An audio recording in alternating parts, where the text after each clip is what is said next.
Canon with Android wireless connection. Step 1. Network selection. Select a network connection method. Recommended connection to mobile hotspot. Step 2. Access to key information. Open Piufoto. Find the album. Choose wireless connection. Choose upload quality and mode. Access to key information. Step 3. Turn on FTP transfer function. Find the Wi-Fi settings.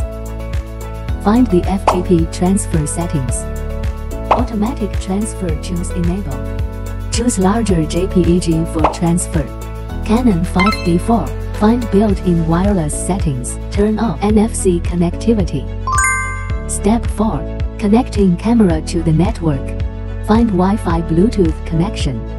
Choose transfer images to FTP server. Add a device to connection. Configure online. Find your hotspot. Enter the password. Choose auto setting. Choose disable. Choose FTP. Address setting. Input the FTP server IP which in your phone. Port number. Input the FTP port here. Disable passive mode. Input username and password. Choose root folder. Connected. OK. Press the shutter and let your photos fly. Piufoto. Photos can fly.